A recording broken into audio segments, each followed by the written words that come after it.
빌립보서 4장 8절과 9절 말씀.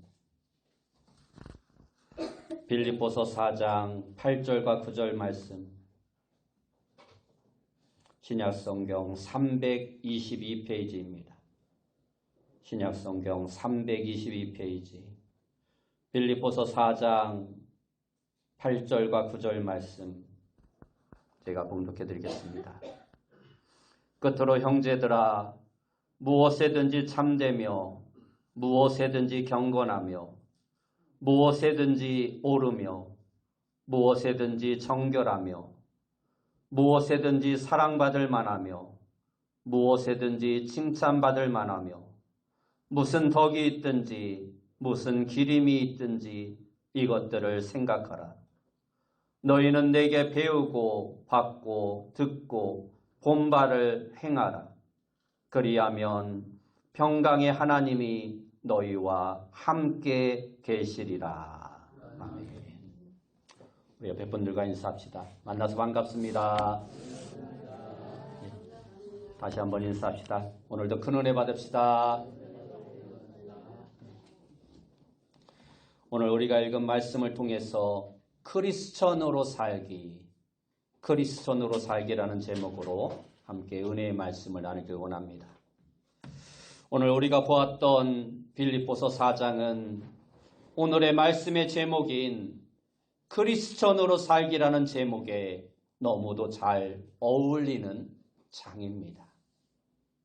그리고 그 내용은 이미 우리가 너무나도 잘 알고 있는 어찌 보면 뻔한 내용들입니다. 그런데 문제는 그 너무도 뻔한 것들을 우리가 심각하게 생각하지 않고 쉽게 잊어버리고 살아갈 때가 너무 많다라는 것입니다. 서기 1세기 때부터 우리 예수 그리스도를 믿는 자들에게는 크리스천이라는 이름이 따라붙었습니다. 사도행전 11장 26절의 말씀에 보면 만남의 안디옥에 데리고 와서 둘이 교회에 1년간 모여 있어 큰 무리를 가르쳤고 제자들이 안디옥에서 비로소 그리스도인이라 일컬음을 받게 되었더라 하고 말씀하고 있습니다. 여기서 말하고 있는 그리스도인, 이 말이 바로 크리스찬이라는 말입니다. 이 말의 의미는 예수 그리스도를 따르는 사람들이라는 의미입니다. 사전에서는 이 크리스찬이라는 말을 예수 그리스도를 믿는 사람들 또는 예수 그리스도의 교훈을 삶 속에서 드러내는 사람들이라 정의하고 있습니다. 이 사전적인 의미는 참으로 멋지고 훌륭한 크리스찬이라는 말에 대한 정의라 생각됩니다. 이처럼 크리스천으로 산다는 것은 단순히 교회에 다니는 사람이 아니라 예수님을 믿고 그들의 삶 속에서 예수님의 교훈대로 산다는 것이 생활 속에서 드러나야 하는 것을 말씀하고 있는 것입니다. 그러므로 우리가 이 크리스천이라는 이름에 합당하게 살아가기 위해서는 지금부터라도 크리스천으로 산다는 것이 무엇인지를 심각하게 생각하고 또한 그것을 고민하면서 살아가는 자가 되어야 한다는 것입니다. 이미 약 10여 년 전인 2015년에 미국 연방법원에서는 동성 간의 결혼을 금지하는 것이 위헌이라는 판결을 내림으로써 동성 간의 결혼을 합법화시켰습니다. 이러한 미국의 결정으로 인해서 수많은 나라에서 동성애 문제가 대두되기 시작했고 동성애를 아름답게 묘사한 수많은 영화들이 만들어지기 시작하며 동성애가 수많은 나라로 확산되어지는 계기가 되었습니다. 지금도 이러한 동성애가 옳고 그름을 상관하지 않고 이러한 동성애를 이용하여 상업적인 이익만을 추구하는 단체와 기관들이 너무나도 많이 생겨나고 있는 것이 바로 오늘날의 현실입니다. 이러한 혼돈의 시대를 그리스도인으로 산다는 것은 그리스도 안에서 세상과 구별되게 말씀 안에 견고하게 살아가는 것을 말씀하는 것입니다. 다시 말해서 죄악된 세상에 물들지 않고 예수 그리스도를 우리 인생의 중심으로 삼고 그 위에 두 발을 굳게 딛고 조금도 흔들림 없이 살아가는 자가 참된 크리스천이라는 것입니다. 또한 크리스천으로 산다는 것은 어떠한 상황 속에서도 두려워하거나 근심하거나 불안해하지 않고 주 안에서 기뻐하는 것입니다. 이것은 우리의 삶 속에서 일어나는 모든 일들을 그리스도 안에서 하나님의 시각을 가지고 바라보고 해석함으로써만 가능한 것입니다. 이처럼 크리스천으로 산다는 것은 착하고 선하고 의롭고 친절한 삶을 살아가는 것을 말하는 것입니다. 항상 나 자신보다는 다른 사람을 먼저 생각하고 배려하는 행동을 행하는 자가 참된 그리스도인인 것입니다. 그리고 그리스도인으로 산다는 것은 또한 주 안에서 걱정하지 않는 것입니다. 그렇다고 해서 우리 크리스찬들에게는 아무 근심 걱정이 없는가? 그렇지 않다라는 것입니다. 우리 그리스도인들도 나름대로의 근심이 있고 걱정이 있고 염려거리가 있습니다. 하지만 우리 그리스도인들은 그러한 근심과 걱정과 염려가 있을 때 그것을 가지고 감사함으로 하나님 앞에 나아가 기도할 수 있다는 것입니다. 그러면 하나님께서 주시는 세상이 알 수 없는 참된 평안으로 말미암아 그리스도인들은 근심과 걱정과 염려를 이겨가는 삶을 살아갈 수 있는 것입니다. 이제 본격적으로 오늘 본문의 말씀을 통해서 크리스천으로 산다는 것이 무엇인지, 그리고 크리스천은 무엇을 추구하며 살아가는지에 대해서 우리가 함께 살펴보길 원합니다.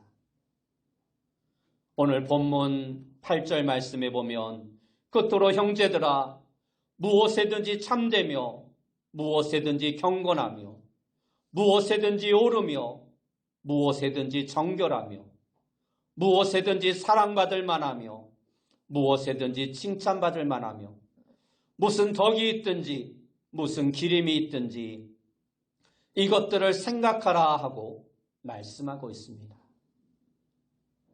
여기서 마지막에 나오는 생각하라 하는 이 말씀은 우리의 생각을 어딘가에 확고하게 고정시키라는 말씀입니다. 빌립보서 2장 5절의 말씀을 보면 너희 안에 이 마음을 품으라 곧 그리스도 예수의 마음이니 하고 말씀하고 있습니다. 에이든 토저 목사가 쓴 하나님을 추구함이라는 책이 있습니다. 토저 목사님은 이 책을 시카고에서 텍사스로 가는 기차 안에서 썼다고 합니다. 그러면서 그는 이 책 머리말에 이렇게 썼습니다. 만일 내가 침묵하고 가만히 있다면 그것은 하나님의 자녀들에게 죄를 짓는 것이다. 토저 목사님은 이 책에서 하나님을 추구한다라는 것을 이렇게 말했습니다. 하나님을 추구한다는 것은 사랑에 대한 영혼의 역설이며 하나님을 믿는 일을 종교로 알고 있는 사람들에게는 너무나 쉬운 일이라 비웃음을 받기 쉽다. 하지만 하나님에 대한 뜨거운 사랑의 마음을 가진 그리스도인들의 행복한 경험 속에서 하나님에 대한 사랑은 정당화될 수 있다 하고 말을 하였습니다. 그렇습니다. 도저 목사님이 하나님의 자녀들이 뜨거운 마음을 가지고 하나님을 추구해야 한다고 말한 것처럼 오늘 읽은 본문의 말씀에는 우리 크리스천들이 뜨거운 마음으로 추구해야 할 것들을 우리에게 몇 가지 말씀해 주고 있습니다. 첫째로 우리 그리스도인들이 추구해야 할 것은 참된 것입니다. 오늘 본문 8절 말씀에 보면 무엇에든지 참되며 하고 말씀하고 있습니다. 이 세상에 누가 참되지 않은 것을 추구하는 사람들이 있겠습니까? 그러나 사실 오늘날 많은 사람들이 참된 것을 추구하지 않으며 살아가는 사람들이 너무나 많습니다. 많은 사람들이 진실에 눈을 감고 그저 수긍하며 살아가고 있습니다. 오늘날 정말 이해할 수 없는 것 가운데 하나가 돈을 많이 벌기 위해서는 불의한 일들도 수없이 감내하며 살아가야 한다는 것입니다. 정직하고 깨끗한 방법으로 많은 돈을 벌 수가 없다는 말입니다. 어떻게 해서든 사람들의 눈을 속여야 하고 값싸고 나쁜 재료를 사용해야 많은 돈을 벌 수 있습니다. 이러한 사람들이 팔을 치는 세상에서는 진실한 사람이 오히려 따돌림을 당하는 경우가 많습니다.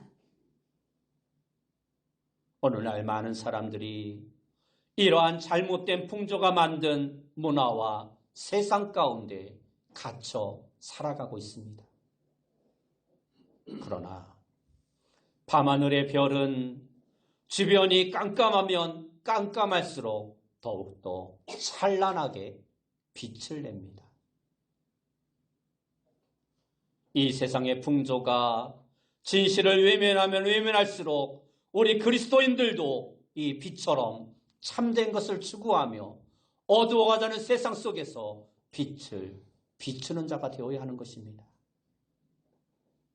사업이나 비즈니스를 하는 사람들뿐만이 아니라 학자들이나 우리 모두가 그러한 삶을 살아가야 한다는 것입니다. 학자들은 학자적인 양심을 가지고 참된 진리를 추구해야 하며 우리 모두도 잘못된 것은 잘못됐다고 옳은 것은 옳다고 말할 수 있는 진실을 추구하는 자가 되어야 한다는 것입니다. 두 번째로 우리 그리스도인들이 추구해야 할 것은 고상한 것입니다. 여기서 고상한 것이란 오늘 본문에서는 무엇에든지 경건하며 라는 말로 번역되어 있습니다. 다른 번역본에 보면 이 말을 가치 있는 것이라 번역하기도 하였습니다. 다시 말해서 우리 그리스도인들은 경건하게 가치 있는 삶을 추구하는 삶을 살아야 한다는 것입니다. 빌립보서 3장 8절 말씀에 보면 내 주 그리스도 예수를 아는 지식이 가장 고상하기 때문이라 말씀하고 있습니다. 바울의 이 말은 예수 그리스도를 아는 지식이 자신에게 있어서는 가장 가치 있는 것이었다라는 의미입니다. 위에서 소개한 도저 목사님에게는 하나님을 추구하는 것이 그의 인생에 있어서 가장 고상하고 가치 있는 일이었습니다. 사람은 얼마나 고상하고 가치 있는 일을 추구하느냐에 따라서 그 사람의 삶의 가치가 결정됩니다. 그렇다면 우리 그리스도인들은 무엇을 추구해야 할까요? 크리스천에게 고상하고 귀하고 가장 가치 있는 것이 무엇이겠습니까? 그것은 바로 예수 그리스도 안에서 하나님을 추구하는 것입니다.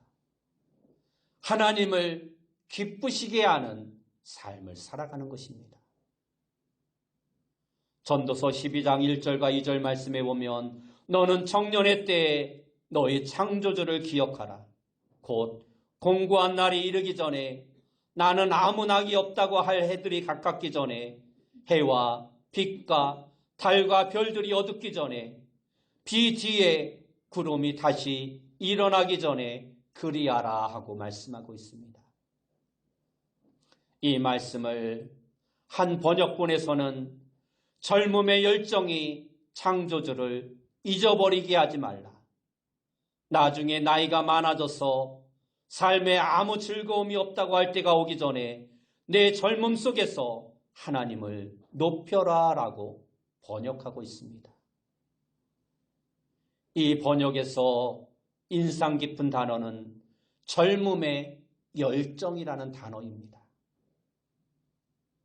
젊음의 열정이라는 것은 청년들에게 있어서는 어찌 보면 특권이기도 하지만 동시에 이 열정을 잘 다스리지 못하면 시간을, 세월을 허비하는 경우가 많습니다. 그러나 이 젊음의 열정을 잘 다스리면 젊은 청년 시절은 매우 창의적이고 생산적이고 위대한 일들을 할 수 있는 것입니다. 특별히 젊은이들이 많이 사용하는 단어 가운데 필이 꽂힌다는 말이 있습니다. 이것은 어떤 하나의 마음과 생각이 집중된다는 것입니다. 그러나 아무 가치 없는 일에 이 필이 꽂히면 그는 인생을 낭비하고 마는 것입니다. 그러나 젊음의 열정을 가진 청년들이 가치 있는 일에 필이 꽂히면 그 나머지 인생이 매우 가치 있는 인생으로 바뀌어지게 되는 것입니다. 하나님을 추구하는 일에 여러분의 마음이 꽂히고 젊음의 열정이 그 일에 에너지를 공급하면 그 사람의 인생은 그 어느 것과도 비교할 수 없는 위대한 일들을 이루는 인생이 될 수 있는 것입니다. 여러분 모두가 헛된 것에 인생을 허비하지 말고 정말 귀하고 가치 있고 고상한 것에 여러분들의 열정과 시간과 온 마음을 쏟을 수 있는 귀한 성도님들이 다 되시기 바랍니다. 세 번째로 우리 그리스도인들이 추구해야 할 것은 사랑스러운 것입니다. 오늘 성경 본문에는 무엇에든지 사랑받을 만하며 라고 말씀하고 있습니다. 다른 번역에 보면 매력 있는 것을 추구하라 하고 번역하고 있습니다. 이 말의 본래 의미는 다른 사람들에게 사랑을 불러일으키는 일에 힘쓰라라는 말씀입니다. 쉽게 말하면 다른 사람들에게 원한이나 분노를 불러일으키지 말고 사랑받을 만한 좋은 일들을 행하라는 것입니다. 앞에서 크리스천이라는 말에 대하여 잠시 소개하였습니다. 이 말이 처음 성경에 등장한 것은 사도행전 11장 26절의 말씀입니다. 당시 스데반의 순교와 환난으로 말미암아 많은 사람들이 각 지역으로 흩어지게 되었습니다. 그렇게 흩어진 사람들이 베니게와 구브로와 안디옥에까지 옮겨가게 되었는데 그들이 그곳에서 헬라인에게도 복음을 전하여 많은 사람들이 예수 그리스도를 믿게 되었습니다. 그러자 예루살렘 교회가 이 소문을 듣고 바나바를 안디옥으로 보내게 됩니다. 그런데 이 바나바가 당시 다소에 있었던 바울을 데리고 와서 안디옥에서 1년 동안 예수 그리스도를 믿는 사람들을 가르칩니다. 그렇게 가르침을 받은 제자들이 비로소 안디옥에서부터 그리스도인이라는 이름을 가지게 되고 그리스도인이라 불려지게 됩니다. 크리스찬이라는 말의 어원을 연구하는 신학자들에 의하면 그때 안디옥 사람들이 예수 그리스도를 믿는 성도들을 조롱하고 경멸하는 뜻으로 크리스천이라는 말을 붙여줬다라고 말을 합니다. 오늘날도 교회를 다니지 않는 사람들은 교회 다니는 사람들을 가리켜서 예수쟁이라 말을 합니다. 아마 그 당시에도 그렇게 사람들이 예수를 믿는 사람들을 예수쟁이, 크리스천, 그리스도인이라 불렀던 것입니다. 일리 있는 말일 수 있습니다.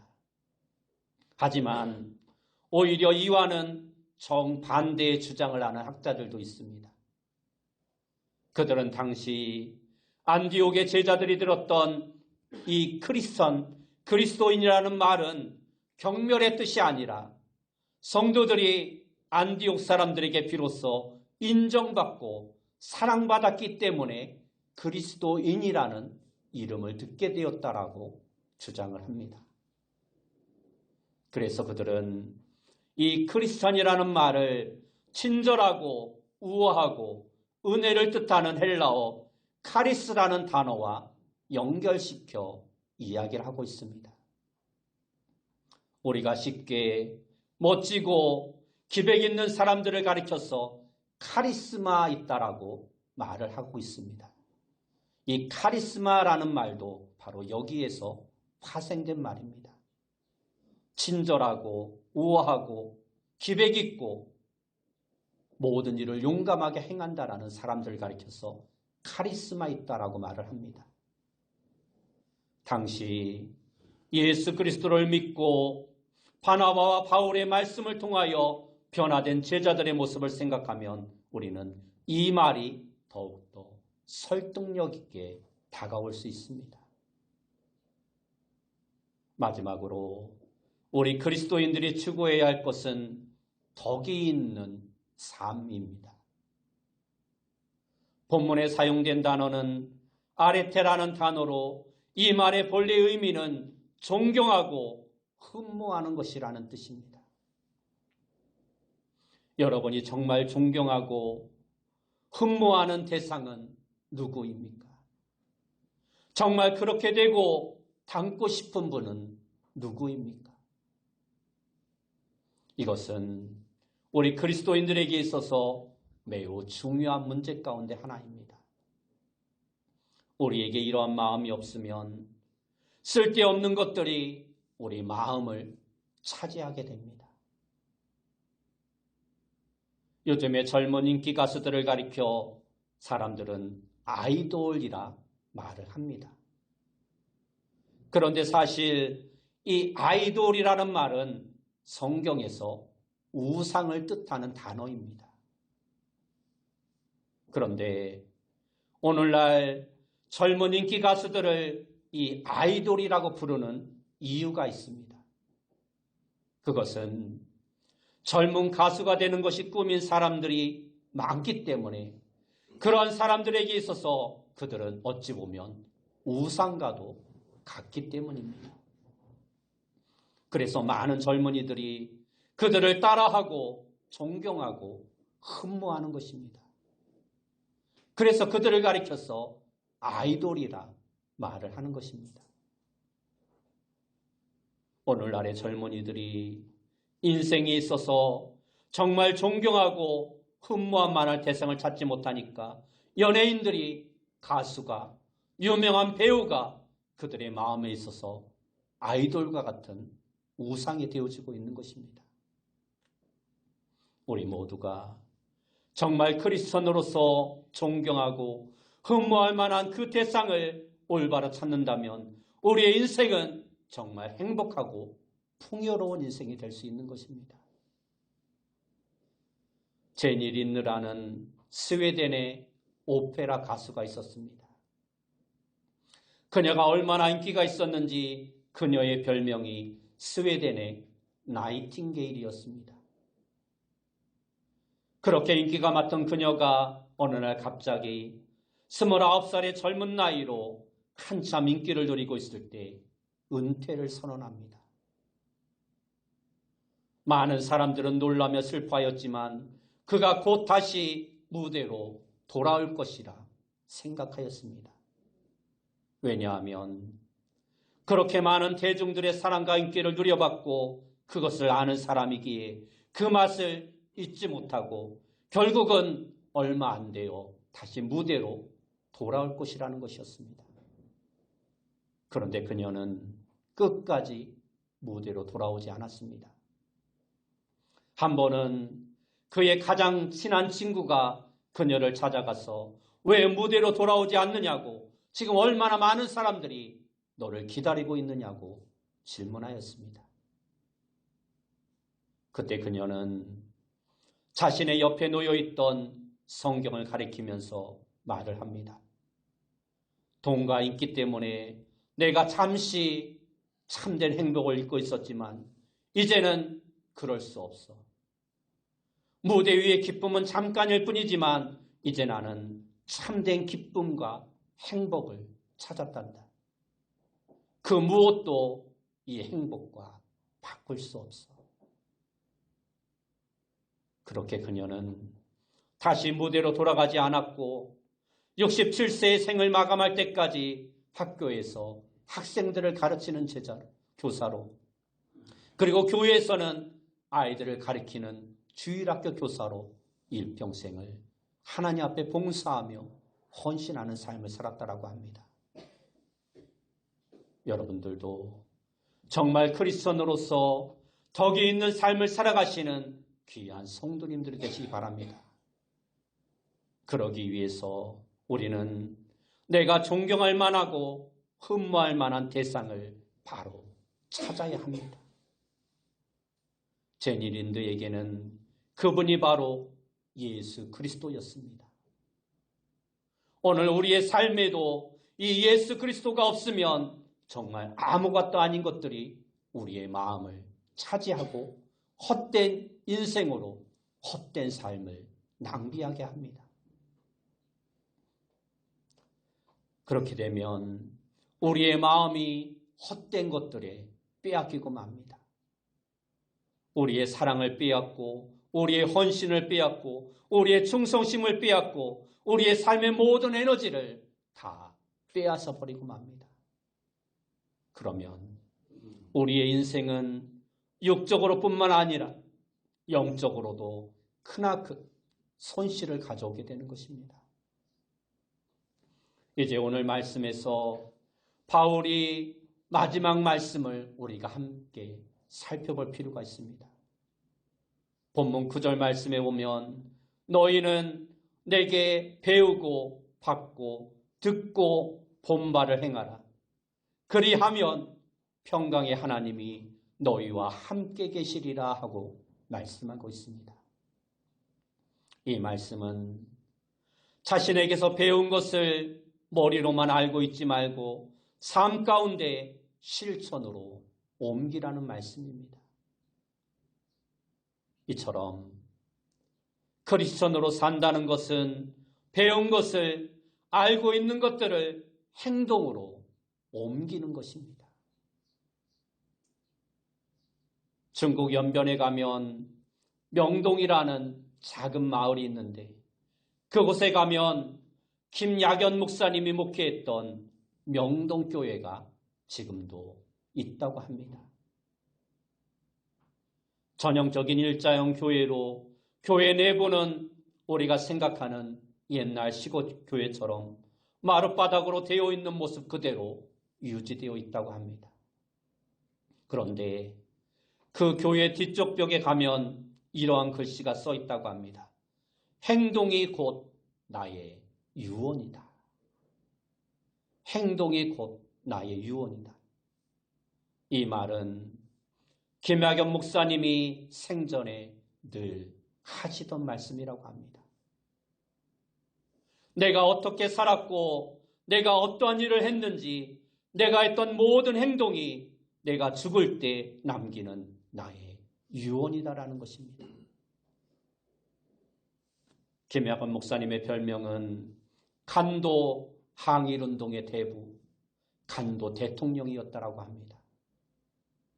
이 김약원 목사님의 영향을 받아서 그 밑에서 수많은 인재들이 나왔습니다. 그 중에 시인 윤동주와 송몽규 그리고 문익환 목사님도 바로 그의 제자였습니다. 윤동주는 행동하는 시인이었고 송몽규는 윤동주의 가장 가까운 친구로 항일운동가였으며 문익환은 행동하는 신앙인이었습니다. 김약원 목사님은 일제억압시대에 행동이 나의 유언이다라고 크리스천의 행동의 중요성에 대하여 강조하였습니다. 저도 그 시대의 사람이 아니기에 잘은 모르지만 사실 그때는 행동이 미덕이 아니었던 시대라고 합니다. 오히려 가만히 있는 것이, 조용히 있는 것이 미덕으로 여겨지던 시대였습니다. 당시에는 말씀을 배우는 것은 좋지만 그것을 행동으로 옮기는 일은 매우 위험한 일이었습니다. 그래서 행동보다는 조용히 배우는 일에 몰두하는 것이 미덕으로 여겨졌습니다. 그런데 이러한 것들이 오늘날까지도 한국 교회에 행동이 아닌 그냥 묵묵히 있는 것이 미덕으로 여겨지고 있다는 것입니다. 그냥 조용히 말씀을 잘 배우는 것이 많은 사람들이 미덕이라 생각합니다. 그냥 가만히 있는 것이 미덕이라 생각합니다. 많은 목사님들의 설교를 봐도 행동을 강조하고 크리스찬의 삶을 중요성에 강조하는 내용이 그리 많지 않습니다. 성경 공부도 그냥 배우는 것에서 끝나는 경우가 많습니다. 그러다 보니까 믿음 생활에서 말씀과 행동이 분리되는 것입니다. 별개의 일처럼 느껴지는 것입니다. 말씀을 듣고 배우는 것은 쉬운데 그 말씀을 행동으로 옮기는 일이 어렵다라는 것입니다. 세상 사람들도 교회에서 무엇을 가르치고 무엇을 중요시하는지 다 압니다. 그런데 그것이 행동으로 나타나지 않으니까 세상 사람들이 교회를 비난하고 기독교를 비난하고 그리스도인들을 비난하는 것입니다. 그러나 말씀을 듣는다는 것은 이 듣는다는 말씀 속에는 이미 행동의 의미까지가 포함되어 있는 것입니다. 말씀과 행동은 둘이 아니라 하나라는 것입니다. 여러분 모두가 오늘 말씀을 통해서 참된 그리스도인으로 참된 것, 고상한 것, 사랑할 만한 것, 그리고 덕이 있는 것들을 추구하는, 행동하는 그리스도인들이 다 되시길 예수님의 이름으로 축원합니다.